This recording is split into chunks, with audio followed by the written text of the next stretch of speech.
Rule 1 for becoming a super communicator: pay attention to what kind of conversation is occurring. There are many different types of conversations, and they tend to fall into one of three buckets. There's these conversations about practical matters like making plans. There's these conversations about emotions, where I want to tell you what I'm feeling and I don't want you to solve my feelings. I want you to empathize. And then there's conversations about social topics, how we relate to each other. And if we're not having the same kind of conversation at the same moment, then we're unlikely to hear each other and we're unlikely to connect. And so within psychology, there's what's known as the matching principle, which says that a successful conversation requires recognizing what kind of conversation is happening and then aligning with each other. So how do we do that?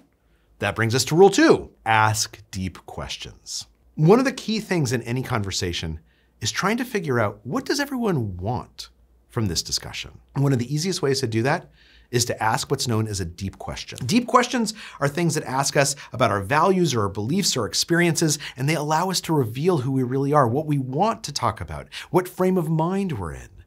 And a deep question can be very easy to ask. If you meet someone who's a doctor, instead of saying, oh, where do you practice medicine? You can say something like, oh, what made you decide to go to medical school? And then we notice how people respond. When we ask deep questions, we invite someone to say something real and authentic and meaningful to us.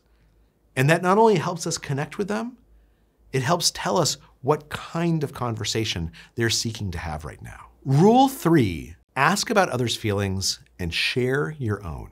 A few years ago, some researchers did this experiment where they wanted to figure out if they could come up with a formula that would make strangers into friends.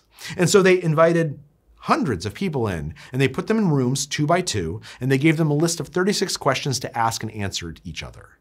And then everyone went their separate ways, and they tracked all of the participants down 7 weeks later and asked them, did you ever look up that person you did that experiment with?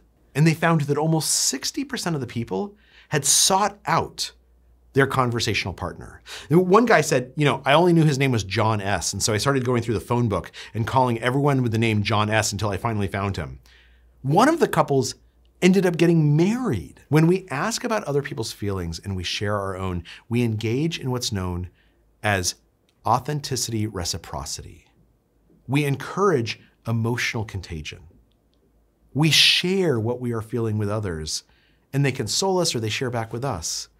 And that's when we begin to feel bonded. That's when we begin to trust each other. Which brings us to rule 4. In a conflict, prove you're listening.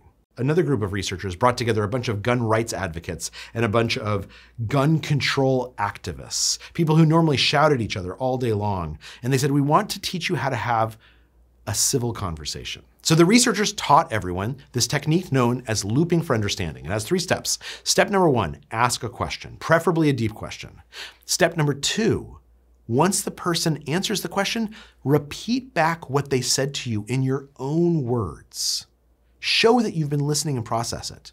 And then step number 3, and this is the one people usually forget, ask if you got it right. And they found that when they taught people this technique, it transformed the conversations they were having. They became conversations not about conflict, but about finding common ground, about trying to learn and understand from each other. When we loop for understanding, we prove to people that we are listening to them, that we want to listen to them. And hardwired into our brains is an instinct that they will then want to listen to us in return. Supercommunicators is out now.